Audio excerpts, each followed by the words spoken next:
നമസ്കാരം. ഭാരത് ലൈവിലേക്ക് സ്വാഗതം. മുഖ്യമന്ത്രിയും മുഖ്യമന്ത്രിയുടെ മകളും മുഖ്യമന്ത്രിയുടെ മകളുടെ കമ്പനിയും കഴിഞ്ഞ കുറേ നാളുകളായി വാർത്തകളിൽ തന്നെയാണ്. വാർത്തകളിൽ പലപ്പോഴും വന്നിട്ടുണ്ടെങ്കിലും അതിനൊന്നും കൃത്യമായ രീതിയിലുള്ള തെളിവുകൾ അല്ലെങ്കിൽ കൃത്യമായ രീതിയിൽ അതിനെ പ്രതിരോധിക്കാൻ വേണ്ട കാര്യങ്ങൾ ഇതുവരെ ഉണ്ടായിരുന്നില്ല. പലപ്പോഴും ആരോപണ വിധേയരാകുമ്പോൾ പെട്ടെന്ന് എക്സാലോജിക്കിന്റെ സൈറ്റ് അടക്കം കാണാതാകുന്ന അവസ്ഥയുണ്ട്. പിന്നീട് പ്രതിസന്ധിയിലായപ്പോൾ കമ്പനി തന്നെ ഇല്ലാതായ അവസ്ഥയിലായിരുന്നു നമ്മൾ കണ്ടുകൊണ്ടിരുന്നത്. ഏതായാലും അതിന് ഒരു മാറ്റം വന്നത് Shone George serious fraud investigation ഓഫീസിന്റെ അന്വേഷണം ആവശ്യപ്പെട്ടുകൊണ്ട് പോകുമ്പോഴാണ്. കോടതിയെ സമീപിച്ച് അതിനുശേഷം സീരിയസ് ഫ്രോഡ് ഇൻവെസ്റ്റിഗേഷൻ ഓഫീസിന്റെ അന്വേഷണം ഇപ്പോൾ നടന്നുകൊണ്ടിരിക്കുമ്പോൾ പുതിയതായി ചില വിവരങ്ങൾ കൂടി വരുന്നു. വീണ്ടും ഒരു ഉപഹർജിയുമായി ഷോൺ ജോർജ് കോടതിയിലേക്ക് പോയിരിക്കുന്നു. എക്സാലോജിക്കിനെതിരെ വീണ്ടും പരാതിയുമായാണ് ഇപ്പോൾ ഷോൺ ജോർജ് കോടതിയിലേക്ക് എത്തിയിരിക്കുന്നത്. വിദേശത്ത് അക്കൗണ്ട് ഉണ്ടെന്ന ആരോപണമാണ് ഷോൺ ജോർജ് ഉന്നയിക്കുന്നത്. അന്വേഷണം ആവശ്യപ്പെട്ട് ഹൈക്കോടതിയിൽ ഉപഹർജിയും നൽകിക്കഴിഞ്ഞു. മുഖ്യമന്ത്രിയുടെ മകൾ വീണ വിജയന്റെ കമ്പനിയായ എക്സാലോജിക്കിനെതിരെ ഇത് ആദ്യമല്ല ഷോൺ പരാതിപ്പെടുന്നത്.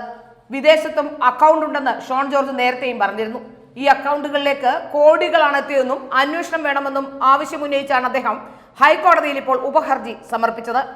എക്സാലോജിക്കിന്റെ ഓഹരി ഉടമകൾക്ക് വിദേശത്ത് അക്കൗണ്ട് ഉണ്ടെന്നും SNC ലാവലിൻ PwC അടക്കമുള്ള കമ്പനികൾ പണം നൽകിയെന്നുമാണ് ആരോപണം. അബുദാബിയിലാണ് അക്കൗണ്ട് പ്രവർത്തിക്കുന്നതെന്നും ഉപഹർജിയിൽ പറയുന്നുണ്ട്. നേരത്തെ വീണയുടെ കമ്പനിയുടെ മെന്റർ PwCയുമായി ബന്ധപ്പെട്ട് പ്രവർത്തിച്ചിരുന്ന ജയ്ക്ക് ബാലചന്ദ്രനാണ് എന്ന ഗുരുതരമായ ആരോപണം നിയമസഭയിൽ അടക്കം വന്നിരുന്നു. എന്നാൽ അന്ന് കമ്പനിയുമായി ഒരു ബന്ധവുമില്ല, കമ്പനിയുടെ മെന്ററാണ്, വീണയുടെ മെന്ററാണ് എന്നൊക്കെ പറഞ്ഞുകൊണ്ട് വലിയ രീതിയിലുള്ള പ്രതിസന്ധികൾ അല്ലെങ്കിൽ അത്തരത്തിൽ വിശദീകരിച്ചുകൊണ്ട് പിണറായി വിജയൻ രംഗത്ത് വരികയും ചെയ്തു. അതിനുശേഷമാണ് ഈ അന്വേഷണങ്ങളൊക്കെ നടക്കുന്നത്. ഈ അന്വേഷണങ്ങളുമായി ബന്ധപ്പെട്ട CMRലെ മാസപ്പടി വിവാദവുമായി ബന്ധപ്പെട്ട വലിയ പ്രതിസന്ധിയിലാണ് വീണ ജോർജ്. CMRലുമായി ബന്ധപ്പെട്ടും മാസപ്പടിയുമായി ബന്ധപ്പെട്ടുമുള്ള അന്വേഷണത്തിൽ വലിയ പ്രതിരോധത്തിൽ തന്നെയാണ് വീണ വിജയൻ എന്ന് നമുക്ക് മനസ്സിലാകുന്നുണ്ട്. വീണ ഏതായാലും ഉടൻ തന്നെ അറസ്റ്റിലാകാനുള്ള സാധ്യതകൾ പോലും രാഷ്ട്രീയ നിരീക്ഷകരടക്കം ചൂണ്ടിക്കാട്ടുന്നുണ്ട്. അതിനിടയിലാണ് വീണ്ടും ഒരു ഹർജിയുമായി ഇപ്പോൾ ഷോൺ ജോർജ് രംഗത്ത് വന്നത്. ഏതായാലും പിണറായി വിജയനെയും വീണ വിജയനെയും അടപടലം പൂട്ടിയ ശേഷം മാത്രമേ ഉറക്കമുള്ളൂ എന്ന രീതിയിലാണ് ഇപ്പോൾ ഈ ഷോൺ ജോർജിന്റെ നിലപാടുകളെന്ന് വ്യക്തമാകുന്നു. ഇതിനിടയിൽ മാത്യു കുഴൽനാടൻ ചില ഹർജിയുമായി പോയെങ്കിലും തെളിവുകളൊന്നുമില്ല എന്ന് കോടതി കണ്ടെത്തിയിരുന്നു. അത് മാത്രമല്ല, മാത്യു കുഴൽനാടൻ ഒരു അഭിഭാഷകനാണ്. എന്തുകൊണ്ടാണ് ഒരു അന്വേഷണം നടക്കുന്ന വിഷയത്തിൽ മറ്റൊരു ഹർജിയുമായി, അതും കേരള പോലീസിന്റെ വിജിലൻസ് അന്വേഷണം മാത്യു കുഴൽനാടൻ ആവശ്യപ്പെട്ടുകൊണ്ട് കോടതിയിലേക്ക് പോയതെന്ന് വ്യക്തമല്ല. അതിന്റെ പിന്നിൽ എന്തെങ്കിലും ഉണ്ടോ എന്ന് സംശയിക്കേണ്ടിയിരിക്കുന്നു. എന്നാൽ വളരെ കൃത്യമായ രീതിയിൽ അത് എവിടെ വെച്ച് പൂട്ടണം എന്ന് വ്യക്തമായി മനസ്സിലാക്കുന്ന രീതിയിൽ വലിയ തരത്തിലുള്ള അന്വേഷണം നടത്തിയ ശേഷം ആ അന്വേഷണവുമായി ബന്ധപ്പെട്ട തെളിവുകൾ ശേഖരിച്ച ശേഷം തന്നെയാണ് ഷോൺ ജോർജ് ഇപ്പോൾ കോടതിയിലേക്ക് പോയിട്ടുള്ളത്. ഷോൺ ജോർജും ഒരു അഭിഭാഷകനാണ്.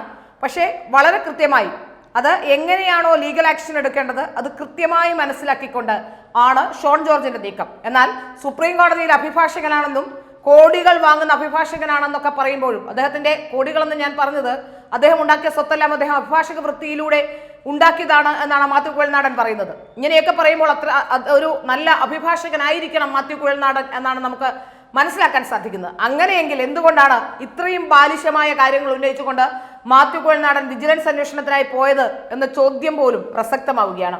മാത്യു കുഴൽനാടൻ ഈ നിയമസഭയിൽ കാണിച്ച ഈ പ്രകടനങ്ങളെല്ലാം ഒരു വ്യാജ പ്രകടനമായിരുന്നു എന്ന് പോലും നമുക്ക് സംശയിക്കേണ്ടിയിരിക്കുന്നു.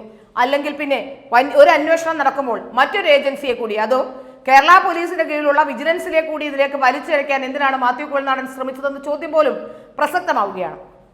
ഏതായാലും ഒരു കാര്യം വ്യക്തമാവുകയാണ്, ഈ കേസിൽ അതായത് വീണയും പിണറായി വിജയനും പെടുന്നുണ്ടെങ്കിൽ, ഈ വിഷയത്തിൽ പ്രതിരോധത്തിലാവുന്നുണ്ടെങ്കിൽ അതൊരു കാരണം ഷോൺ ജോർജ് തന്നെയാണ് എന്ന് വളരെ കൃത്യമായി വ്യക്തമാവും. ഒരു രാഷ്ട്രീയക്കാരനുപരി ഒരു അഭിഭാഷകൻ എങ്ങനെയായിരിക്കണം, എത്ര ലീഗൽ പോയിന്റും അതുപോലെ തന്നെ മർമ്മമറിഞ്ഞ് ഒരു കേസിന്റെ മർമ്മമറിഞ്ഞുകൊണ്ട് അതിനെ എങ്ങനെ നേരിടണമെന്ന് വ്യക്തമായി അറിയുന്ന ഒരാളാണ് ഷോൺ ജോർജ് എന്നാണ് നമ്മൾ ഈ കേസിൽ നിന്നും മനസ്സിലാക്കുന്നത്. ഏതായാലും പിണറായി വിജയന്റെ മകൾ വീണ വിജയൻ ഉടൻ തന്നെ ജയിലിലേക്ക് പോകാനുള്ള സാധ്യതകളാണ് കാണുന്നത്. മാത്രമല്ല എല്ലാ പഴുതുകളും അടച്ചുകൊണ്ട് ആ പഴുതുകളെല്ലാം അടച്ച് കൃത്യമായി തന്നെയാണ് ഇപ്പോൾ ഷോൺ ജോർജ് മുന്നോട്ട് പോകുന്നത്. വീണ്ടും ഷോൺ ജോർജിനെ പേടിക്കേണ്ട അവസ്ഥയാണ് പിണറായി വിജയനും വീണ വിജയനും എന്നാണ് മനസ്സിലാവുന്നത്.